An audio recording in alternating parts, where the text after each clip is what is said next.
Am I a Christian or a Jew? If I answer Christian, will you shoot me in the head? If I answer Jewish, will you lead me to the gas chamber?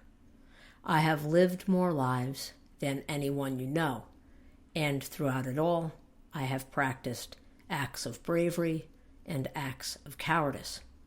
10 years ago, I understood the only thing that could really save me, whether I was Christian or Jewish, was to turn my attention to what exists far away from me. I find that the more I think about the world and its history, the less I think about the petty things that take up space in my head. How many of you know who Charles Manson is? How many of you know who Sharon Tate is?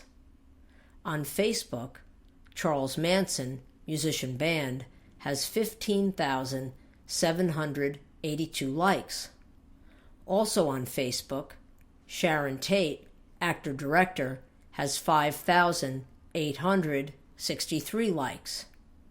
It took me only one rainy afternoon in 1980 to read the first biography of Jim Morrison, titled No One Here Gets Out Alive.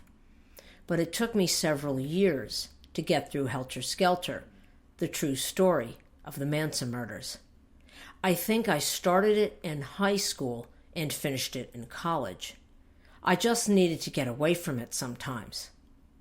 How many of you know about the Manson murders? If you don't, you probably rest easier than I do. In brief, at Manson's command, a small group of his most fanatical followers, who I refuse to list here, brutally murdered 5 people at the Benedict Canyon home of director Roman Polanski near Hollywood.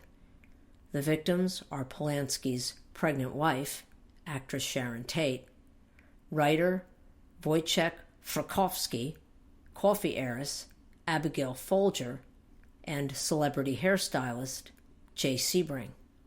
Also killed is Steve Parent, who is a friend of the family's gardener.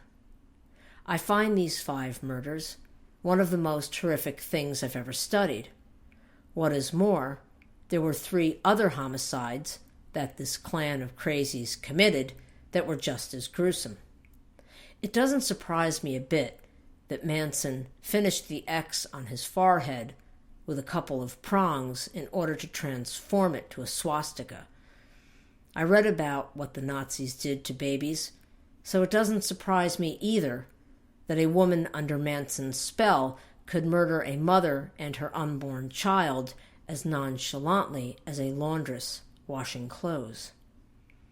An acquaintance of mine knows a man who had to identify Jay Sebring's body, and he added that his friend has never been the same since.